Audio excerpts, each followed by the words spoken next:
اعوذ باللہ من الشیطان الرجیم بسم اللہ الرحمن الرحیم۔ جیسا کہ آپ کو معلوم ہے، انڈیا نے پاکستان پر حملہ کیا ہے۔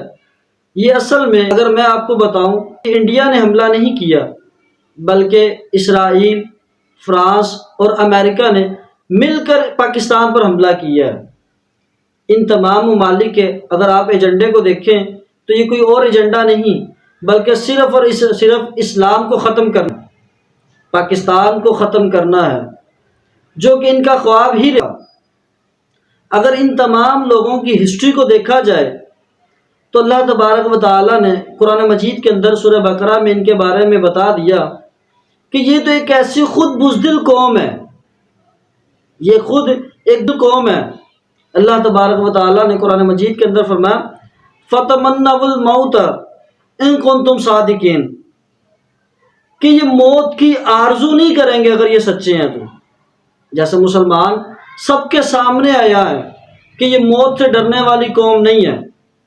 حضور علیہ الصلوۃ والسلام نے ارشاد فرمایا، حضرت ابن عباس رضی اللہ تعالیٰ عنہ سے روایت ہے کہ یہودی لوگ صرف ایک دفعہ، یہ جو اسرائیل ہے، یہ جو فرانس ہے، یہ جو امریکہ ہے، یہ جو انڈیا ہے، صرف ایک دفعہ موت کی تمنا کرے، اللہ تبارک و تعالیٰ ان کو موت دے دیتا، اور پوری دنیا میں ایک بھی یہ کافر نظر نہ آتا، یہ یہودی نظر نہ آتا۔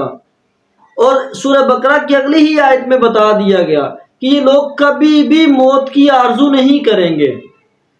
اور جبکہ یہ ہم مسلمانوں کو، ہم پاکستانیوں کو موت کا ڈر سناتے ہیں، جبکہ یہ قوم اگر اس ہماری قوم کی اگر تاریخ یہ اٹھا کر دیکھیں تو یہ کبھی بھی حملہ کرنے کی کوشش نہ کریں گے۔ ان لوگوں کو یہ پتہ ہی نہیں ہے کہ یہ قوم کبھی بھی اسلحے کی بنیاد پر، کبھی بھی اسلحے کو سامنے مد نظر رکھتے ہوئے حملہ نہیں کرتی، بلکہ یہ قوم ایمان و غیرت کو سامنے رکھتے ہوئے لڑتی ہے۔ مسلمان ایک ایسی قوم ہے جس کے ذہن میں دور دور تک موت کا لفظ ہی نہیں ہے، تو ڈر تو بڑی دور کی بات ہے۔ یہ پاکستان حضرت عمر فاروق رضی اللہ تعالیٰ عنہ کے غلاموں کا ہے۔ حضرت عمر فاروق رضی اللہ تعالیٰ عنہ تو ہمیشہ یہ دعا کیا کرتے تھے، اللہم ارزقنی شہادۃ فی سبیلک، اے اللہ مجھے اپنی راستے میں موت دے، شہادت دے۔ تو یقیناً پاکستان میں ہر بچہ یہ دعا کرتا ہے، اے اللہ مجھے شہادت کی موت دے۔ پاکستان کا ہر نوجوان تو چاہتا ہے کہ لڑائی ہو انڈیا کے ساتھ، یہ کفر سامنے کھل کر آئے، پھر ان لوگوں کو پتہ چلے گا، ان لوگوں کو دوبارہ تاریخ یاد آئے گی، بدر کیا تھا، احد کیا تھا، خندق کیا تھا۔ ان تمام صحابہ کے غلاموں کی جھلک بھی ان کو نظر آئے گی دوبارہ پاکستان کی لڑائی میں۔ ان لوگوں کو معلوم ہی نہیں ہے۔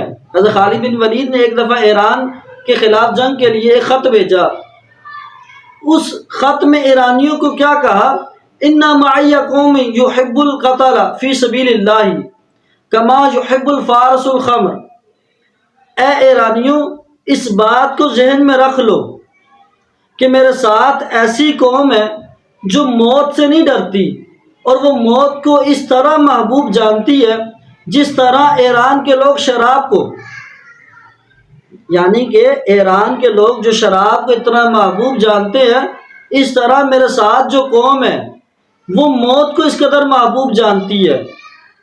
یہ قوم موت سے ڈرنے والی قوم نہیں ہے، یہ قوم تو اصل میں چاہتی ہی یہی ہے، اے اللہ ہمیں شہادت کی موت دے۔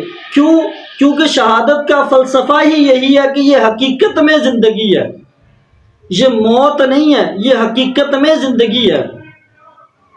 اور رسول خدا صلی اللہ تعالی علیہ وآلہ وسلم نے فرمایا الدنیا سجن المؤمن وجنت الکافر، یہ جو دنیا ہے یہ تو ہے ہی مومنین کے لیے، مسلمانوں کے لیے قید خانہ، یہ تو کافروں کے لیے جنت ہے۔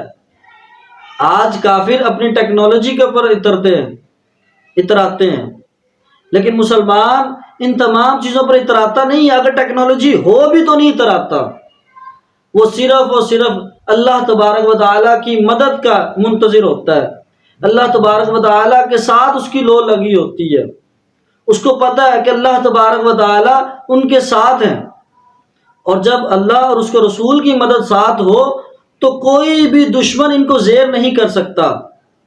اس بات کو ذہن میں بٹھا لینا چاہیے۔ آج میں اس پلیٹ فارم سے انڈیا، فرانس اور جو کوئی بھی دشمن ہے پاکستان کا، ہمارے پیارے ملک کا، وہ اس بات کو ذہن نشین کر لے کہ یہ قوم ان دھماکوں سے ڈرنے والی نہیں ہے، بلکہ یہ تو منتظر ہے، بس ان کو حکم ملے، پاکستان کی فورس، بس پاکستان کے حکمران بس ایک دفعہ اجازت دیں۔ یہ قوم تو سر پہ کفن باندھ کے کھڑی ہے، بلکہ ہر وقت تیار ہے۔ یہ تو دعا ہی یہی کرتی ہے کہ بس ایک دفعہ اعلان ہو، اور پھر یہ پاکستان کی قوم ان کو بتا دے گی کہ کفر کا حال کیا ہوتا ہے۔ جس طرح صحابہ کرام نے بدر میں تعداد کم تھی اور کفار کی تعداد ڈھیر تھی، اس کو نہیں دیکھا۔ آج بھی اگر آپ آبادی کی بات کرو تو 1 ارب کے قریب آبادی ہے انڈیا والوں کی، اور پاکستان کی آبادی آدھی سے بھی کم ہے، لیکن ہم قوم کوانٹٹی کو نہیں دیکھتے۔ ہماری قوم تو صرف رسول اللہ صلی اللہ تعالی علیہ وآلہ وسلم کے فرمان کی ہے کہ رسول خدا نے فرما دیا کہ یہ مومن کے لیے قید خانہ ہے، تو ہر بندہ جو سیانہ بھی ہوگا نا، وہ قید سے نکلنے کی کوشش کرے گا، اور قید سے نکلنے کا ذریعہ کیا ہے؟ شہادت، جو کہ یقینی زندگی ہے۔ وآخر دعوانا ان الحمد للہ رب العالمین۔